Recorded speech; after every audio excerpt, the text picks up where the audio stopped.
that you went to. And we are live. That was quick. Just slide right on in. Booyah! Right. What's going on? Facebook Live, YouTube Live, the Taralyn Michelle First Row collaboration. I'd like to welcome each and every one of you to this segment of Taralyn Michelle and Billy Wroe Live. I myself am Billy Wroe of First Row. And I am Taralyn Michelle of TaralynMichelle.com and TheGrindToFind.com. Hey, she always trying to outdo me. That's all right. I'm gonna get me another one. I'm gonna find another one that I can have for myself. Oh, Well, stop it, Mr. National Best-Selling Author. Come on, that's a whole other story. hey, you called it, by the way. I You did. called it back on the grind to find. So hey, we make things happen. But I want another .com. So I gotta create another .com. All right. Well, welcome in everyone. What's going on, Brother Bruce? Welcome in to our first we could call it the inaugural Taralyn Michelle and Billy Wroe Live. Man, do you want to tell them what this is about, or do you want me to tell them what this is going to be about? Because we both still kind of don't know. Exactly. Well, okay. See, the Billy and I go way back, decade or more at this point. We have some really in-depth and intense conversations that can go some of everywhere. And so whenever we share these conversations, everyone wants to get involved. So we said, you know what? Why not create a space where everyone can get involved? And so that's kind of where this is right now. But I'm excited to see where it goes because I don't think that it's going to be exactly what we think it's going to be, but we'll find out. So wait, what's your take on it, Billy? Well, first off, it never is what we think it's going to be. It always ends up being so much more, which I'm okay with, in all honesty. Yeah. But I feel like it's going to be the remix slash new birth of what an intersation looks like and feels like in some forms. For those of you who are not familiar with intersations, that was a segment that was done, what was it, 2019? Yeah, it was about 2019. First row? I think So it was much fun. 2019. Time has flown by over the past couple of years, but it was a segment that was done in 2019 where I would bring on guests and we would have interview slash conversation. That's where intersation originated from, or the word intersation originated from.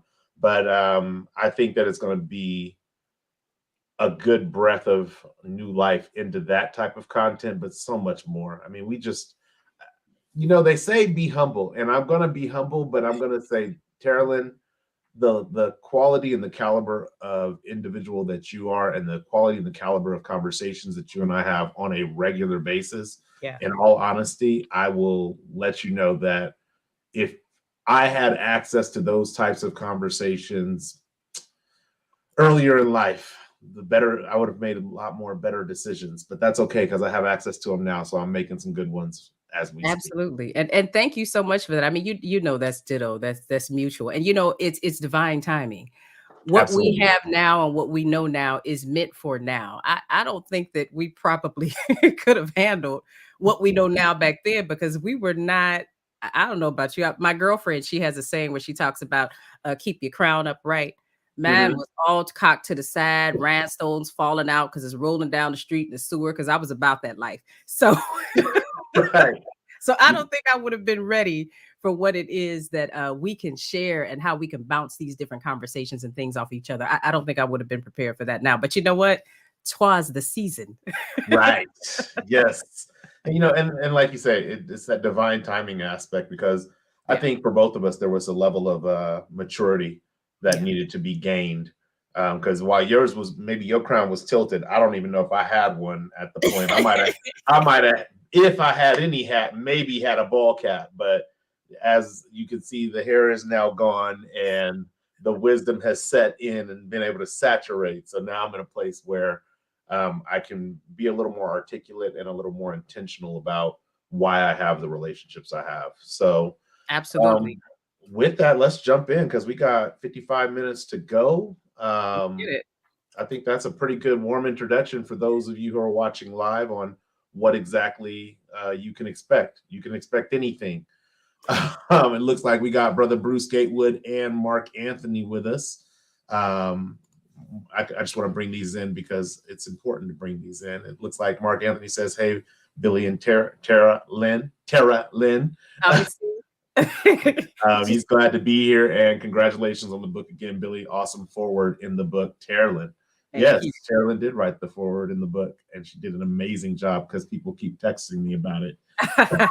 um, so we have a couple of topics that we want to talk about. Let's jump into the first topic, de-masculinity. And I feel like there is a prelude to, or a prequel to, this topic of demasculinity, because before you can emasculate something, Mhm. it has to be masculine first.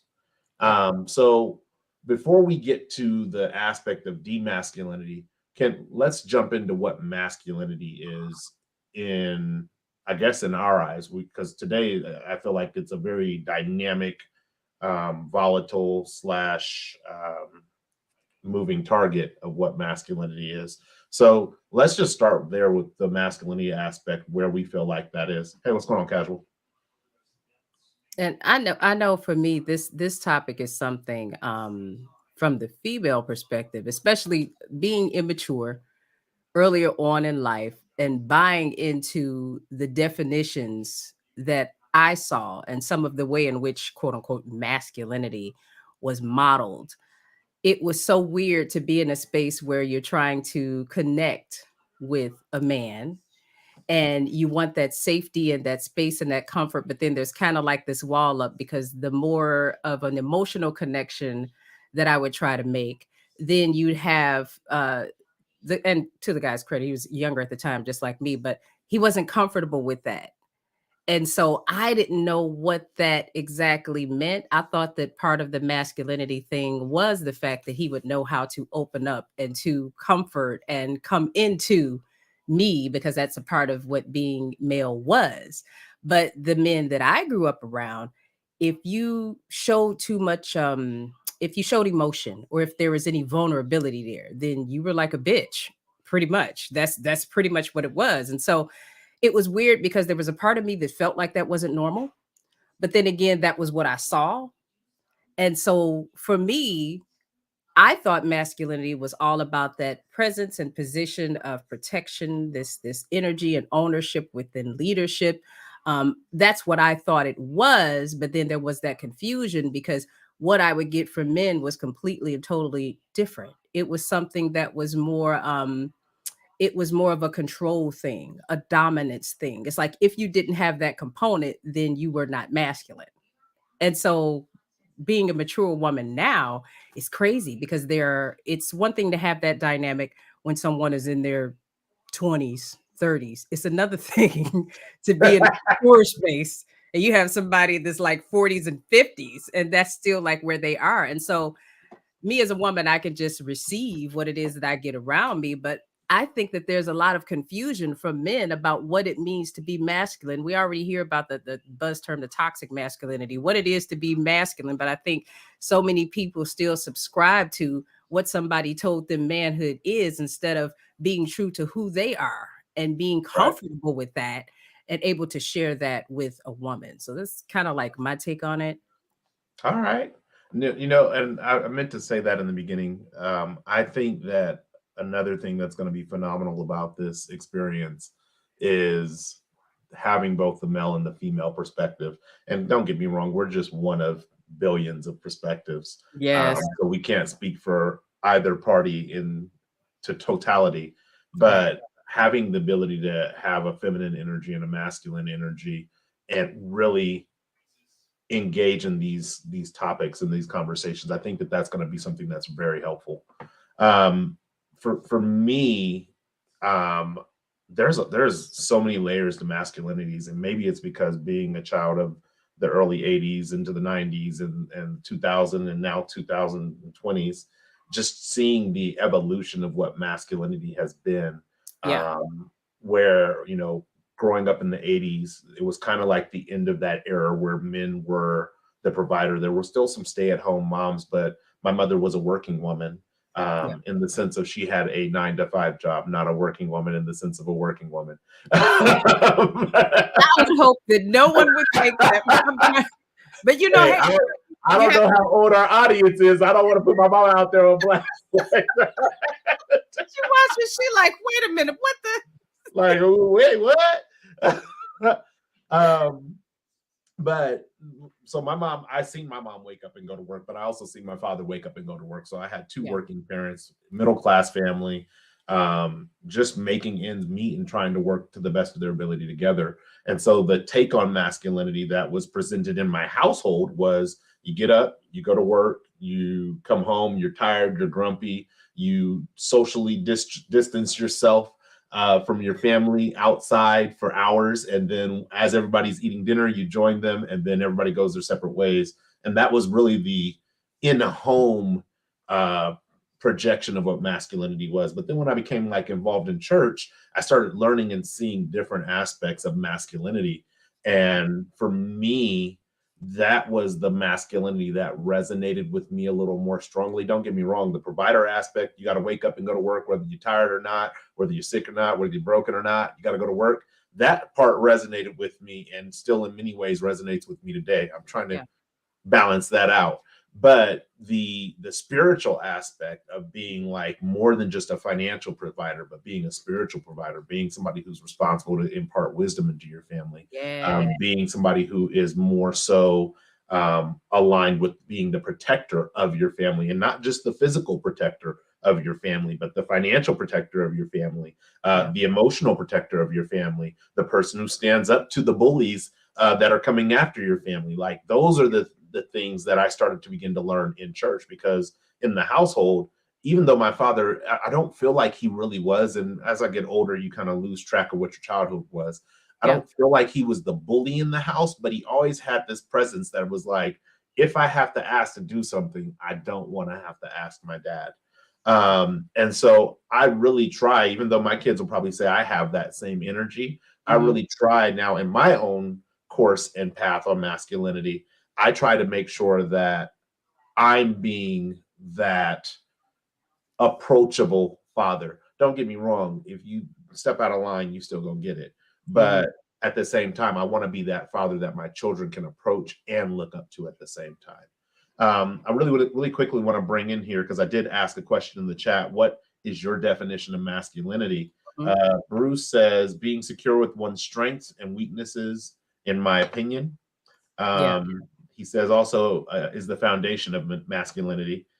Then he also has here physical, mental, and spiritual strength and weaknesses. Absolutely. And then yeah. looks like JC just joined us live. So JC Hey, said she made Casey. it. Hey, hey, hey.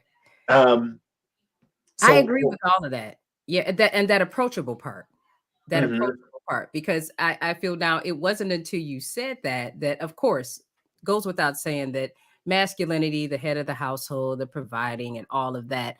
But I feel like in a lot of ways, in my experience at least, there are so many men who are not comfortable, or maybe they are maybe they're not even aware that they're not approachable. It's like that kind of that kind of goes hand in hand with what socialized masculinity is. You do all of these things and there's like a shield around you, if you will, that there are people who don't have access to, your family doesn't have access to. And so I don't know what that is or what that would be about. But what I've noticed is over the course of years, that type of behavior tends to be isolating as they get to be older, because now you've built this cage around you that no one else can access. They've accepted it because they really didn't have a choice. I mean, if you were smart, you really didn't want to test it, right. so you've got this cage around you. And then as the years go on, when you could have had an opening to kind of nurture and foster a closeness with relationships and those connections that are made because of that vulnerability and things like that, there's a disconnect with the man, as opposed to, and then it's something that you can see. It's really stark when you put it next to the relationship with mom. Right. There's this closeness, you can get in, you're thinking about, and it's just a different dynamic. With dad, it's like, well, I don't know. I mean, I get you a car and some cologne, but as far as really the mushy stuff, you don't have that type of closeness with some men. So Right. that's something that I think that now fast forward to now when the culture of a lot of things has changed. The mindset about things have changed. Now we're more open to having conversations that we didn't have back in the day that were considered to be it used to be back in the day. I used to hear different stuff like what happens in your house stays in your house, and Right. you don't question this, you don't talk about that. And to an extent, I get it, that's true. But then if you're not having some conversations, ones that are respectful, because I do think that there are boundaries, but some conversations, if you're not having them, then how do you bridge gaps if certain Right. behaviors are creating a gap? It just, you know what I'm saying? So just accepting that you're not going to have that closeness with your dad if you want to, because of the barrier, emotional barrier that he's put around himself. And then as things start to wind down and he gets to be older, now there's this gap and this disconnect because you never talked about these things. I think now Right. we're more open to that than what we used to be. Yeah, no, I agree. And actually, that resonates with me with the relationship I have with my father now, is that our relationship is not as close as many people would assume that it is, because I have such deep relationships with people. They're Yeah. like, oh man, your family life has to be amazing. Like everybody has to be close. Yeah, no, that's not the case. But it is because of that gap. And I mean, it brings to mind, I remember when I was probably like, I don't know, maybe 14 or 15, I was to the age of where I was able to smell myself and thought I was, thought I was becoming a grown man. And I Yeah. remember my father coming in the room and he was yelling at me, lecturing me about my room being dirty. And he's like, your room's dirty, this, that, and the other. And he's just coming down on me. And I remember having a conversation a couple of years prior with my father where I was helping him. He did janitorial work in the school district, Mm. and I had went on the weekend to help him. And he was sat down and talked to me in the cafeteria. He's like, look, if there's ever anything you want to talk to me about, and maybe now in hindsight, this was the birds and the bees opening of the door for the birds and the bees, but I didn't know that. But he was like, if there's anything ever you want to talk to me about, or you don't like the way I'm approaching something, just let me know that that's what you think. And so in this lecture of your room's dirty, it's a mess, you never clean your room, blah, blah, blah, blah, blah, blah, all these things, in the midst of this, I'm like, hey, I don't like your attitude. Like in the midst of my father lecturing me about my room. And I mean, my mom, who was on the phone, she just like, girl, I gotta go.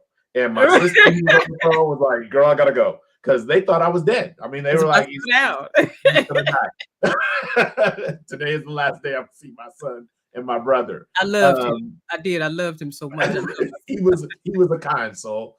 But the thing is for the next probably 20 to 30 minutes, the lecture shifted from my room to a conversation about all the things my father didn't like about me. And in that, it's like that closeness and that vulnerability that you talk about wanting to have, it created this space that said, okay, well, I'm never going to tell you what I'm thinking. Because it wasn't like I had an attitude about it. It was like, no, I right. really don't like how you're coming down on me about this room being dirty. We can talk about it, but it doesn't have to be what it is right now.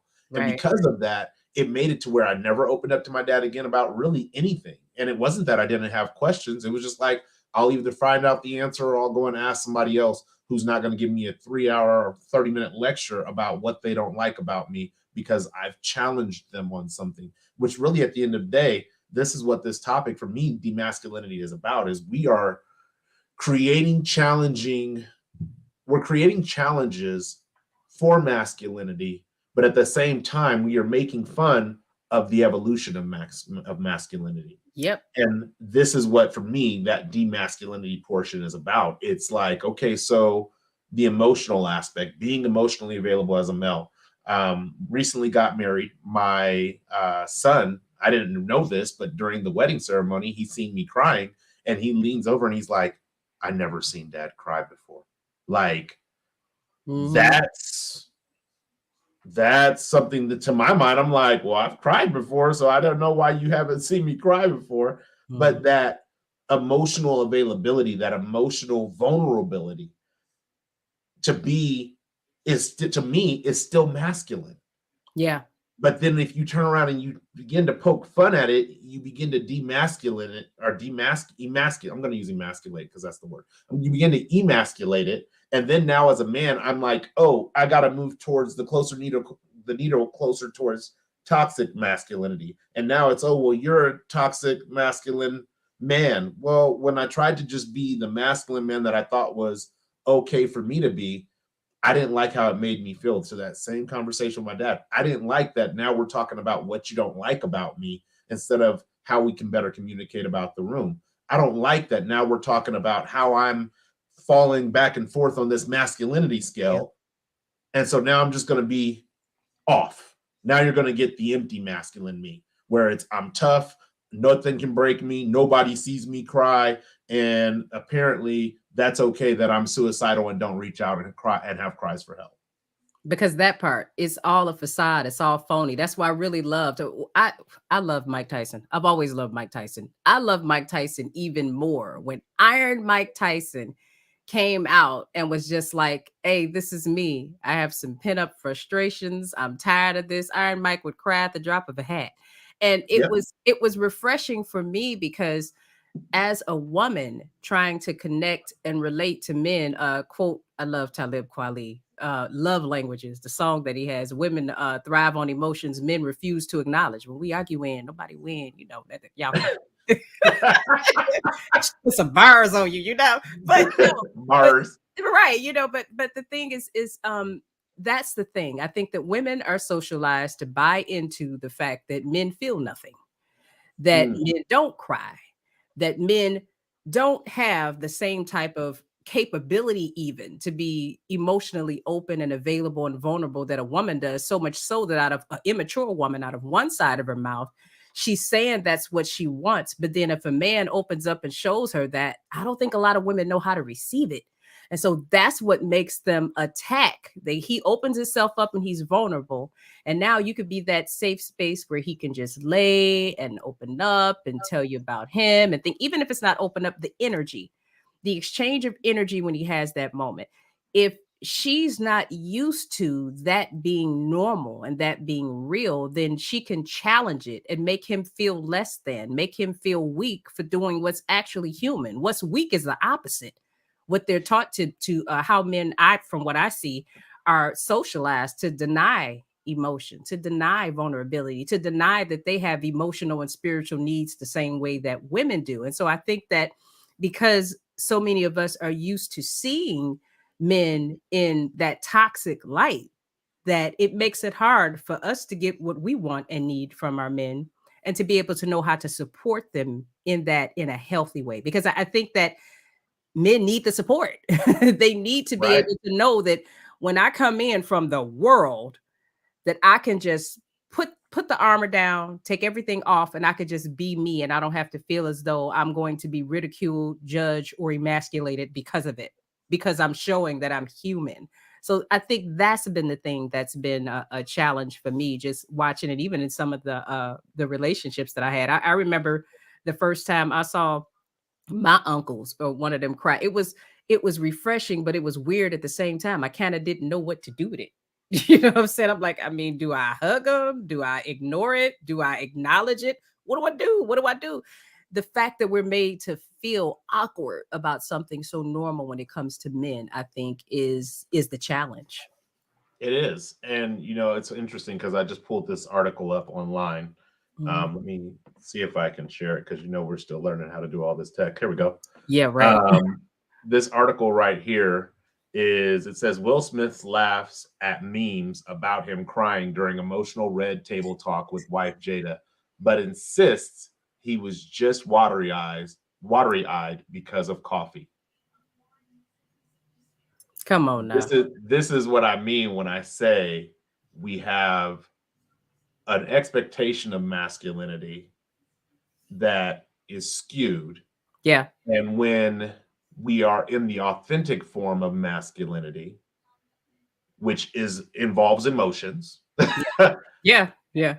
and then the world makes a meme about us, Yeah. we fall back to that skewed perspective of masculinity. Um, hold on, I gotta see how to remove it. There we go. I didn't know how to remove the screen share, but that's what we do is we fall back and we say, oh no, it was coffee. I drank some caffeine, and it just made my eyes water. I've drank coffee before. I can tell you, unless you're allergic to coffee, Right. never made my eyes water Mm-mm. in all the years that I've had coffee. Yep. But this is what happens is we ask for, I think we ask a lot from people in general, but I Yeah. think from this perspective on topic on masculinity, we ask a lot from men in the aspect of what we want them to be. I was speaking with my wife about our budget, and there were so many things that she wanted to do in the budget, and I was like, okay, babe, like, whoa, slow down. You do realize you're asking me to do this, this, this, this, this. And though each individual thing is a small thing, when you add them all together, you're asking me for like a $20,000, $30,000 ask in less than 12 months. Mm-hmm. So let's start with what you want first, and we'll kind of build upon that. Let's narrow the scope. Just narrow the scope a little bit. But in that aspect, we ask for men to be emotionally available. How many Yeah. times have you heard, oh, well, you're not emotionally available. I can't talk to you. You won't talk to me. Tell me what's wrong. And then here's a man crying about, obviously, your wife has been cheating on you, which, if you care about your wife, is going to have an emotional impact. Right. And because of the outpouring of love and support that he received, which I use very facetiously, it's now about, I had a cup of coffee and my eyes were just watery. But that's the thing though. What's going on that it's so difficult for someone to just stand in their truth? Is it what, and this is, I don't know that you have the answer to the question because I honestly don't. What does that say about the individual where they're not comfortable enough with their truth to stand in it and not feel as though they need to change who they are because of the opinions of someone else? Because I mean, of course, me having 5 brothers, just because a bunch of guys rib you about something, that doesn't mean that that's necessarily what they believe, even for themselves. They're just Right. making you the target of what's going on at that moment because they can get a rise out of you. But it's not that they necessarily believe what they say. So I mean, that makes sense when you're a child and you're on the schoolyard with your other little with your friends. But when you get to be an adult, really, you're at a space where you experience this type of trauma and publicly. I mean, this is like all over the world. People have partners who cheat every day, but only immediate people in a small circle would know about it, not the entire freaking world. Okay. Right. So for you to be in that space, what's going on with you that you care more about what some people who you don't know would have to say about your experience with your trauma as to where you change it, than for that to just be your truth? That's the thing that's interesting to me. Yeah, I think Bruce put it pretty well here, what you just said. Return to our regularly scheduled programming once our authentic feelings are attacked. Absolutely. I think what it comes down to is distraction and acceptance. These are the two competing I don't know, two competing pillars that are there. There's this distraction of, okay, well, now they've seen who I am and I'm going to be rejected. So let me create a distraction. Oh, I was drinking coffee. Or even the person who's poking fun knows Mhm. that they have the same feelings that this person is emitting right now. And Yep. the discomfort that comes with embracing those feelings empathetically Mhm. makes you have to poke fun at it. Now you're laughing at it because you don't want to be disgusted by it. And when I say disgusted by it, I mean disgusted with yourself for having the same vulnerability. Yeah. The acceptance, if you're not in distraction from rejection, you're in the acceptance. How can I get back to a space of acceptance? Mhm. And for a lot of us, just like Bruce said, we return back to our regularly scheduled programming. Yep. Hey, this has been working for me for 45 years. This has been working for me for 50 years. This has been working for me for 60 years. Back Mhm. to the basics. We're going to call those the fundamentals, no matter how flawed they are. We go Yep. right back to it because that is our safe space. Now we have that buffer of a shell between who we're really not and who we really are. So who we Mhm. really are is not as impacted or damaged by the rejection of others because they're only rejecting who they think I am. I Yeah. know who I really am, so I'm safe back here behind this facade. Mm. It looks like JC says, we are afraid to be seen as vulnerable because it is considered a weakness. And you know what it happens in the wild? There's something that happens regarding weakness in the wild. They're going to come after you. That's how it was in my neighborhood. Look, you could say, I don't want to fight you. Now you're going to have to fight every single day. Absolutely. So, yeah, no, so much, so much. I'm scared to touch on this topic, but I'll still What? touch on it because I feel like, you and I are two grown, mature adults who can handle Uh-oh. them. Here we go. What about in the aspect of masculinity? Because masculinity, like I said, has evolved, and it's Mhm. now become kind of like you can choose that Mhm. you want to be masculine. From the feminine aspect, I can be a female and choose that I want to be a man. I can be a man and choose that I want to be a woman. Yeah. I can be a person and decide that I don't want to identify either way. Yeah. But what impact does that have on masculinity when it becomes a category that I don't want to say feels, but I'm going to use the word feels, that feels like a free for all, almost like a category that can be defined by itself or for each individual at the individual level. So again, there can be a billion different um, classifications for masculinity based at the individual level. What happens with masculinity when that happens? Huh. Well, you and I, we had a when we first talked about this topic. I mentioned to you there was someone, a woman who's part of the LGBTQ community, and she is I don't know the terminology, so y'all please don't attack me. But she's in her relationship, she's more of the, for lack of better words, the more masculine one. And when I Okay. was talking to her about this topic, she was saying that she would want to weigh in on it. And I was like, oh, I'm like, okay, wait a minute. I understand the designation that you have in your life. But for my, and I didn't say this to her, it's just I was trying to process it because I'm like, then how are we going to have a conversation with men who were assigned men at birth, who are, they have the testosterone, they have the natural chemical makeup, because masculinity is more than just about having a penis and testicles. There's a whole Absolutely. biological thing that goes along with that, a biological makeup assigned at birth that impacts how men think, how men process, how that's the difference in being male and female. Someone assigned female at birth who's just taken on that label. I'm trying to figure out how she felt like she would qualify to sit with other men and have an authentic conversation about masculinity. It kind of felt like to me, and I'm trying to find the words, but it's what comes to mind is if someone just decided to put on a piece of an outfit or something. It can't, because you don't have everything internal that that fully encompasses masculinity. You couldn't possibly speak from the perspective that men could about something that you haven't lived and experienced chemically. And Mm.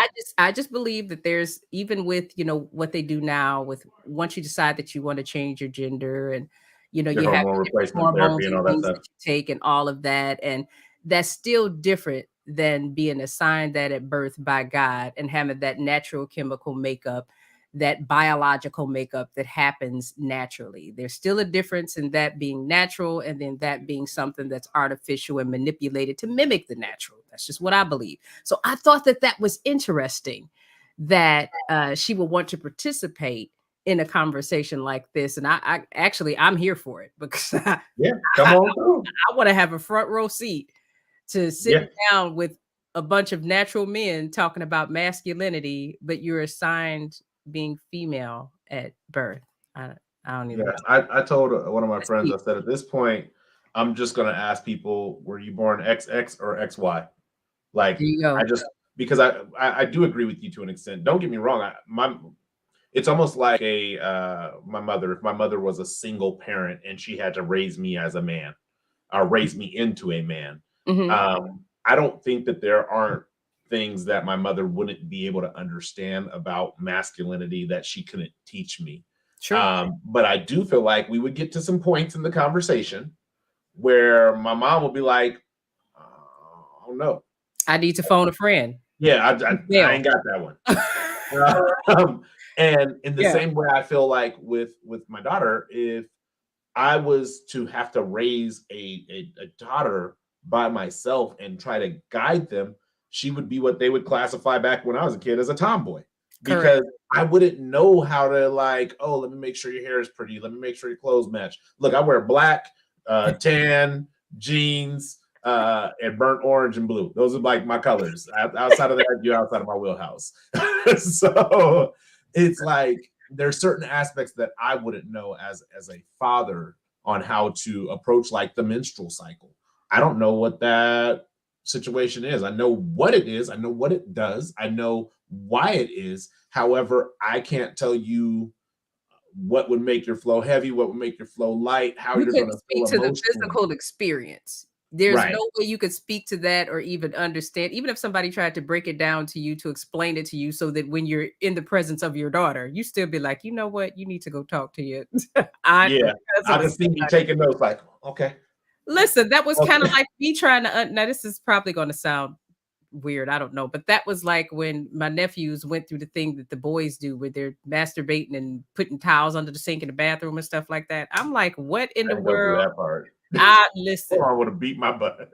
listen, I didn't know that I was confused. I was like, "I don't know, somebody need to come and talk to them because I don't even know where to begin with." Mm, It's just weird, just little stuff like that, and so I like I said, I'm here for it.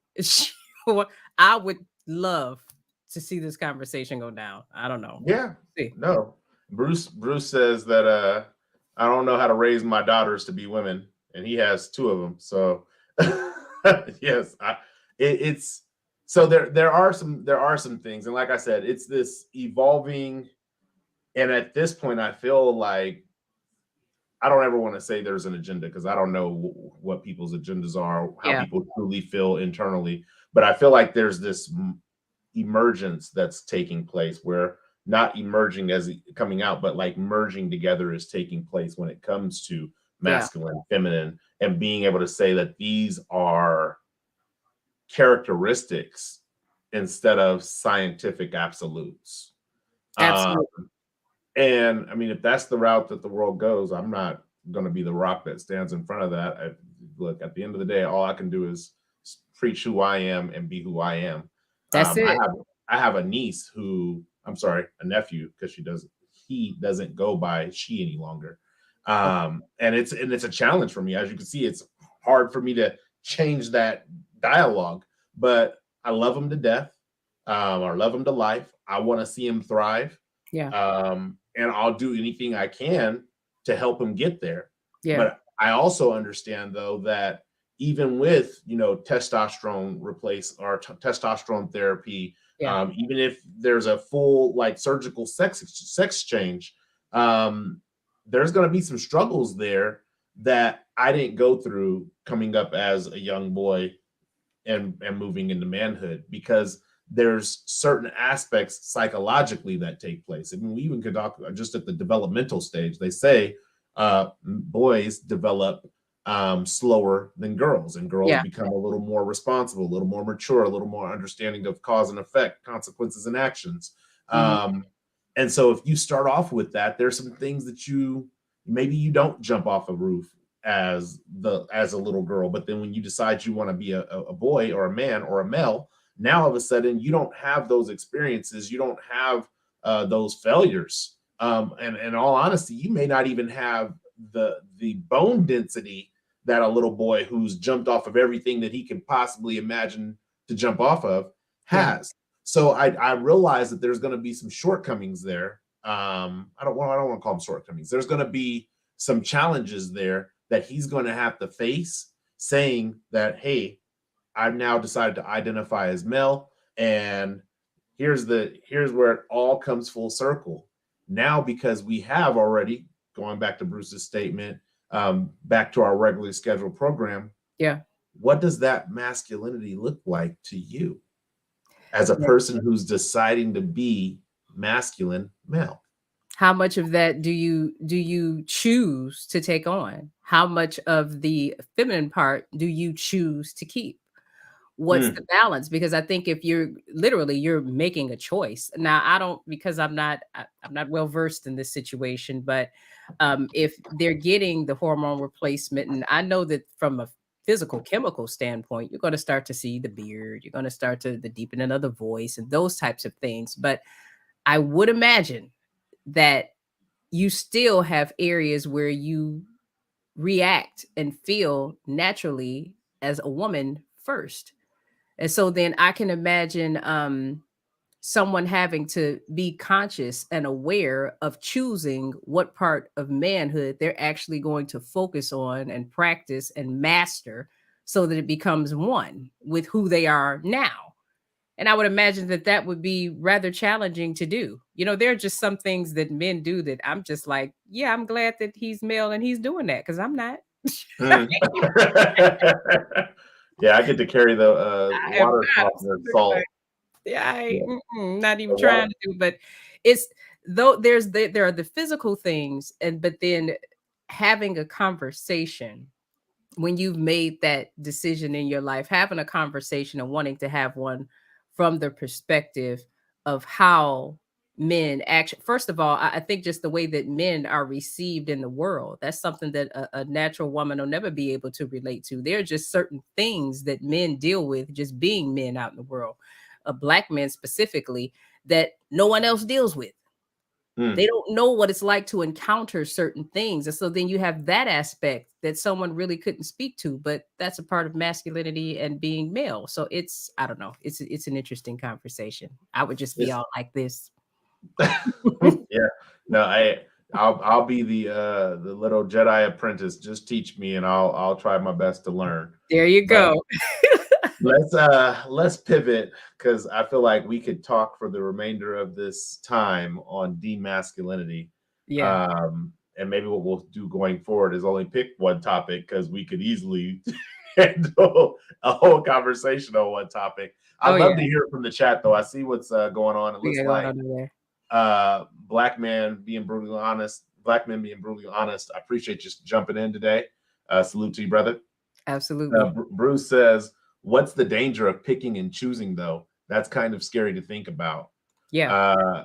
We, oh, I think he might be talking about his wife. We both own firearms, but when something goes bump in the night, I gotta go look. Yeah, hey, You better know it. hey, I'm right behind nah, you with mine. we equal. Come on, babe, get your gun. We going Listen, together. I'm a habit. You just in front of me. I'm there. Right. Look, I'm over your shoulder like this. I'm there. Yeah. No, I mean, I've been in conversations with like high level CEOs who are very emotionally intelligent, very deep thinkers. And they're like, even there is something about being the man of my house that if something goes down, if somebody breaks in, I am expected to die before my partner, his wife, Yeah. is required to do really anything. Like she can help out, but at the end of the day, it's like if I'm alive and she died protecting me, oh Yeah. no, that's Yeah. not that's not going to be accepted by society. All of a sudden, I'm a suspect. I was Did you about to hire say, somebody? I was about to say immediately, you are Yeah, a suspect. you are a prime suspect in a Yeah. murder case. Yeah. Like that is where I think this masculinity, where we poke fun at a man being afraid. Yeah. Like hell, I'm afraid to fight him too. Yeah. Yeah. but but it's not socially acceptable for me to say I'm not going to throw these hands with you, and my wife is going to come in and we're going to wrestle and tag you in, babe. It's your turn, babe. It's your turn. Right. So Right. it's we make it emotionally unacceptable in that aspect when it benefits women, when it benefits the feminine energy. However, when we display that feminine, which to me, I still think being emotional is a masculine characteristic. I think it's a human characteristic, but Absolutely. we associate it more often than not to the feminine energy. Me Mhm. crying as a man on my wedding day has nothing to do with any estrogen in my system. It has everything to do with standing in front of somebody that I love and care about and wanting to spend the rest of my life with that person and making that commitment. That's what that has to do with. It has to do with masculinity for me. It doesn't have to Right. do with, oh, well, when I was a kid, I drank breast milk. And so some of that estrogen is still in my system. Get out of here with that. Um, but let's pivot because we only have a little bit of time left. Let's pivot to another conversation that you and I have been having recently, and that is the conversation on in these relationships that we have with people, Yeah. friends, family, acquaintances, partners, whatever they may be. Mhm. We've been having these conversations about when it is appropriate to charge for something. Ooh, ooh, ooh. I'm gonna let Yeah. you take the lead on that because Yeah, yeah, yeah, yeah. let you pitch in the game, coach. Well, I think that it has everything to do with the depth of the relationship. I think of my relationships, if you think of the bullseye circle, you got the bullseye, the ring right in the middle, and then the circle just forms outward. Okay. People have different slots within that circle, and each ring on the circle, that is indicative of the depth of the relationship. You can have relationships with lots of people, but the depth of those relationships, that's different. And so I think that there has to be a certain respect for that. Not everyone that I'm acquainted with is a friend. And necessarily, I have my circle is such, and this is by design, it's intentional. I don't have any people that are in my immediate circle that I do not genuinely love. That's just Mm, what I want. I want people around me that I genuinely love for one reason or another. And depending on how deep our relationships are, love is love, but there is some difference with that. I don't think it's anything wrong with that. But I think that if I have someone like you and I, the depth of our relationship, how far we go back, how much we've invested in each other, there's such a mutual benefit and exchange to the things that we do that I don't see you the same as someone where, yes, I have a connection and a feeling for, but it's more so, even still, in comparison to our relationship, it's more so superficial. It's not that I mm, would do things or for that person or support that person. Anyone who knows me, they know that support is who I am. It's what I right, do. I don't know how to do anything else. If you're around me, you in some way, shape, or form are going to get some support from me. And you didn't even ask for it. I just saw that there was a way that I could help you. And so I just did. And it was just done. And I didn't think about it. That's just right. how I do. But even still, there are levels to that and it's depth to that. And the reason why this conversation came up is because I had someone that I was acquainted with. She actually wanted to work together, which I didn't have a problem doing. With me, integrity is huge. And just some of the ways in which she presented some things, I got the feeling that the way that she flowed, what she charged, how she moved, how she did things, all depended on what she felt about the individual, not who she was as a person. Mm, Who I am as a person is static. Doesn't right, matter what's going on with you or how I may feel about what you did or didn't do. Taralyn is Taralyn. If you run across 100 people that have communicated or dealt with me, then it's the same thing. It's always the same right. thing. That was an issue with me. And when I was telling her about some of my relationships, and she started talking about charging people who are close, dear friends who just exchange value and their brilliance with me, and we do that with each other. What am I charging them for? That just kind of threw me off, and that's where this conversation came from. So to answer your question, I think that when it comes to charging for services, the question for me with people who are around me is this someone that I genuinely know and there's a fair exchange of what it is that we do? Or is this someone that's just looking for something that I have to offer to better their situation, but they really don't have anything that they're offering me? So if Right, it's a one-way situation, then that is something that I'm doing in a professional capacity. There is no right. exchange there.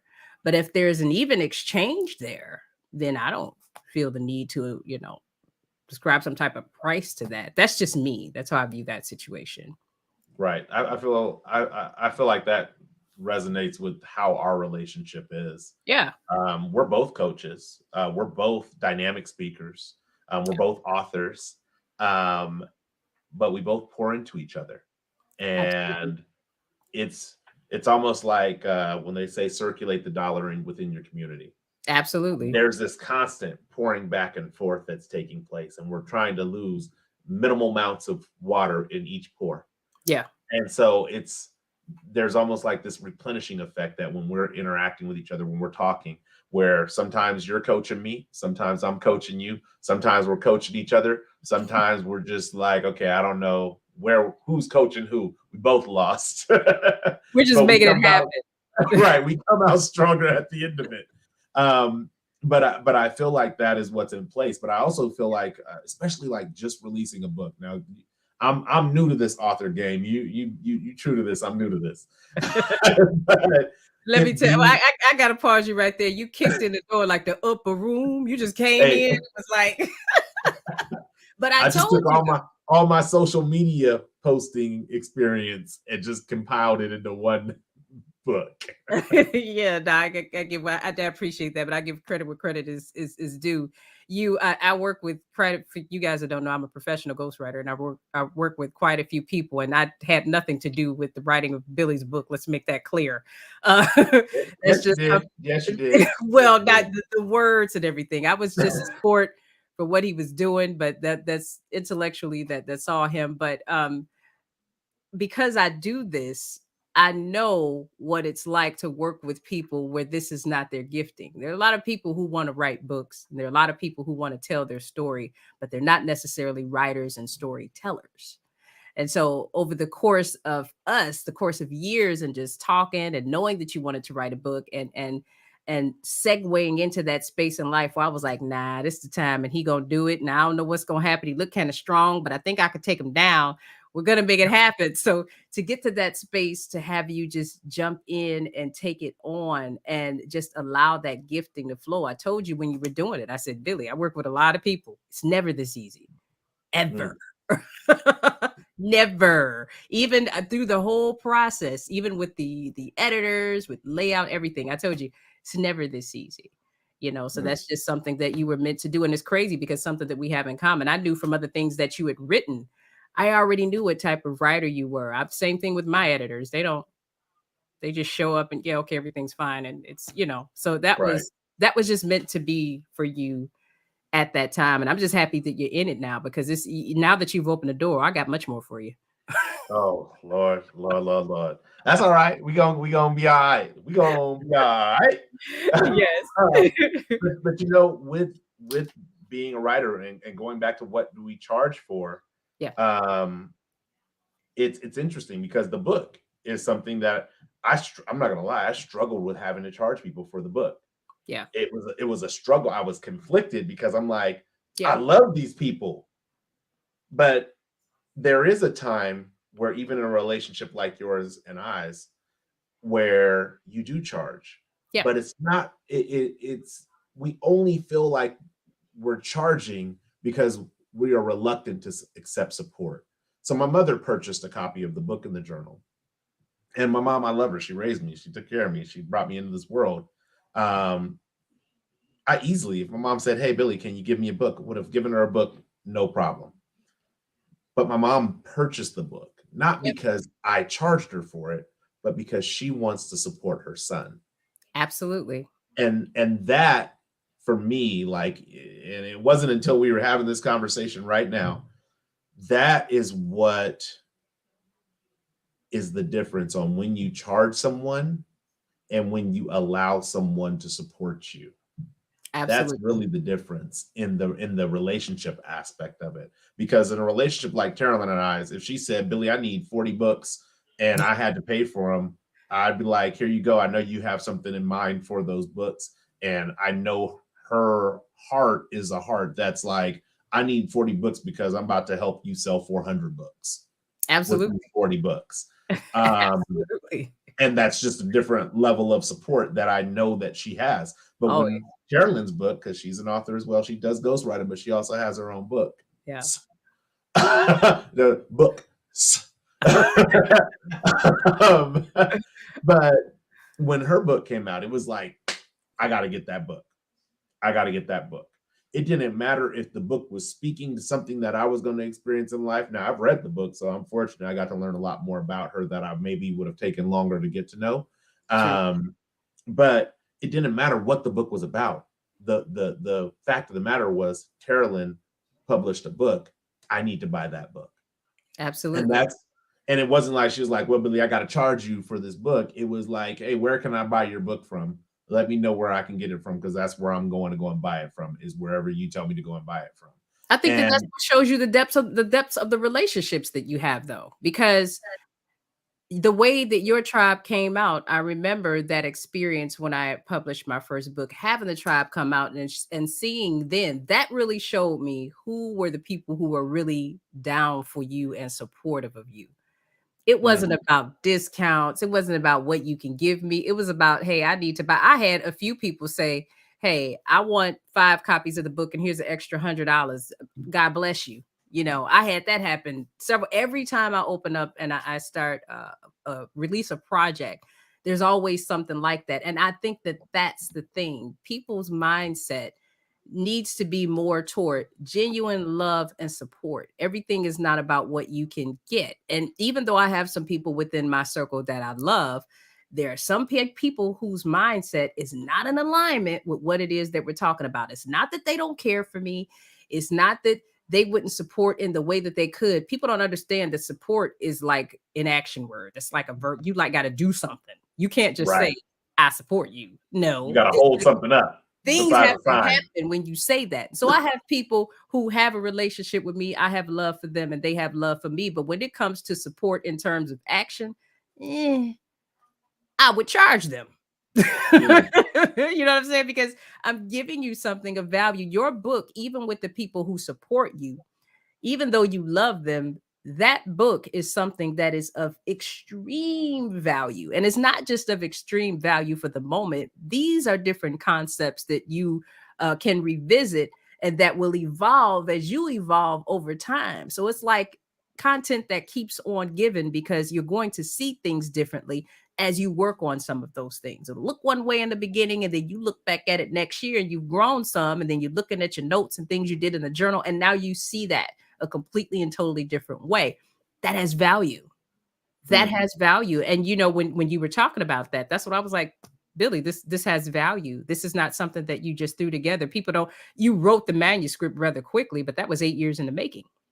Right. People True. may not know that. That was 8 years in the making. And that's the reason why we can have a conversation in February. You start the manuscript, what I think that was like June or July, you're done by November. That happened like that because of the 8 years previous to that. That has value, you know? Yeah, no, it has value, and it has the time that was spent to get to that point is where the value Yeah. is.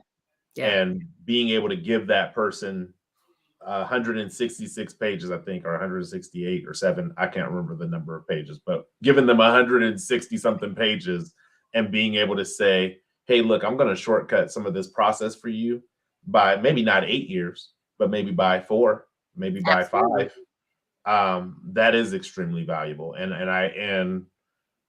I feel like that is where relationships, when you're choosing which relationships to charge, it's about the value that that relationship brings you. Um, Absolutely. JC and I have a wonderful relationship, and there's really not much that I wouldn't do to support that relationship. And just kudos to her. She's getting ready to graduate this year with 3 degrees. Ooh. And I love I'm JC. I I love her love her too. ever since I met her. And just to brag on my tribe a little bit, with 3 degrees, and I'm gonna be out there supporting her and cheering her on. And in all honesty, it wasn't something cheap to attend.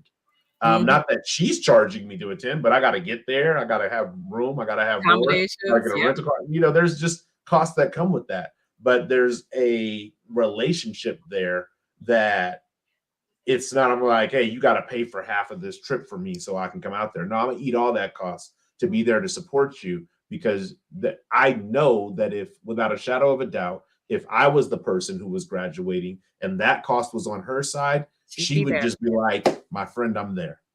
That's it. You don't even Those think about that. You don't think about costs. You don't think about you're so excited about this accomplishment for her because that's fabulous. JC, congratulations. I wish I had known about it, girl. But yes. But I know that she's been quiet for a while, and you told me that she had a lot going on. So that is phenomenal. That's so awesome. I can't wait. And I don't, JC, I know this probably is not what you do, but JC can beat the heck out of a face, ladies. She is Yes, the she can. makeup goddess. Oh my God. Just make it My look own like little transformer. yeah. Stunningly beautiful and just amazingly talented. So I had to say, I never forgot how she just be in there 10 minutes to come out. I'm like, who does that in 10 minutes? At least it felt like 10 minutes to me. I don't know. But Mm. but yeah, that's cool. So yeah, so with that, we are at time. My gosh, that time went fast. I already knew it was gonna go fast, though. I already knew it was gonna go fast. Yeah. I want to be respectful of your time. I want to be respectful of my time and the time of the audience.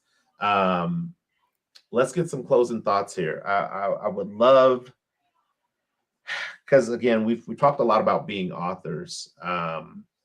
Maybe as a part of your closing thought, if you could share what your book, The Ultimate Release, is about, Mhm. really briefly, and where people can find it. I would love for that to be the closing thought because I feel like there's so much wisdom in your story. Thank you. Thank you. The ultimate release, if I had to sum it up, it's about the commonality of how we process and navigate human emotion, those challenges.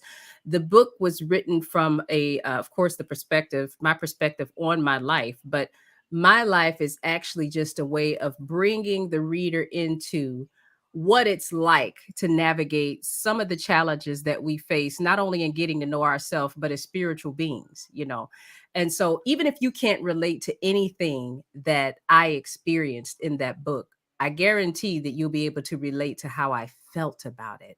And I think that Mm. when we understand when we're going through these challenges in life, when we're going through doubt, when we're going through insecurity, in my case, I was called myself the reform queen of self-hate. When you're going through all of these different things that keep us from actually just putting our guard down and just unapologetically living our life and stepping into exactly what we want, the enemy wants us to believe that that is something that is just specific to us, but it's not a Taralyn thing. It's a human condition. And when you read The Ultimate Release, you're able to see that you're never alone in those things and get some valuable tools to help you look at yourself and that process a whole lot differently so you can release some things, reset your mindset foundation, and own your life. You can get The Ultimate Release at taralynmichelle.com.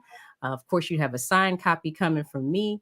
And yeah, I'm really proud of it. It was the first book that I wrote, so it's my baby. I learned a lot about it, and the process made it where I'm able to do the great work that I'm able to do, supporting people like Billy and other authors and the publishing companies that I work with. So it holds a place near and dear to my heart. So thank you for giving me the opportunity to share that. Yes, no, thank you for sharing it and telling y'all pick it up. Favorite part of the book still to date, that cast iron pot. So You said that. that's my favorite part of Oh, the book. I was like, Lord. Um, and for myself, man, I got to get used to this national best-selling author, Don't you Billy like to stop? Floyd Rose Jr. I Woo, told you. I had told you. Oh, and I didn't even man, show people what the ultimate release looks like. beautiful, just like you, sis. Thank you, thank you. And look, when I saw, I told Billy, like I told Billy when he started his manuscript that he would be a national best-selling author. I told him. I told him. I Mm. said we are going to navigate this. This is what we're going to do. And I told him he was going to get it. And so I remember when he was getting close, and he was like, I don't know. I said, it's already one and done. I kept telling him that. And then when he got confirmation, I was like, and who's your friend? Mm. So it's so outstanding. I wanted you to achieve that on your first book out the gate. And God is good. I'm just so excited for you. You deserve it. It's really And good accomplishment. no, I say we deserve it. All of us, the whole tribe, Yeah. we deserve it.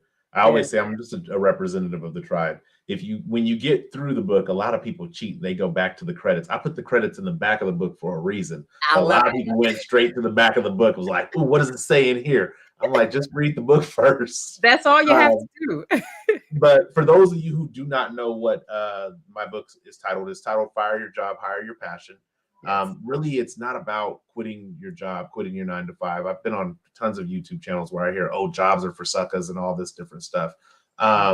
If jobs are bringing in income that allow you to support your dreams and your passion, then I think you'd be a sucker not to take advantage of that. But that's Absolutely. my own personal perspective. If you are able to be an entrepreneur and bring in the money that you need to support your dreams and your passion, then kudos to you, more power to you. But the book is really about eliminating the distractions and the drains that are in our life that pull us away from our passions. Yep. And by creating more intentional space and more intentional time, it allows us to reallocate that time to our passions and really live that more fulfilling life that our passion gives us. I can tell you that there has been a phenomenal pouring of support. There's been a phenomenal pouring of feedback in regards to the book. Even like I said earlier, Taralyn's foreword is hilarious and amazing. She definitely speaks my challenge language, which is one of my love languages, I guess. Yeah. So she knows how to get something out of me when she's been talking to me. And JC has been telling me for years, my friend, when are you going to write a book? Well, it's now out there in the world. So I hope for those of you who have not received your copy yet, or not necessarily received, or not ordered your copy yet, please go to firstwroe.com and order your copy. I will send that to you signed. But there's just so much more to come in 2022.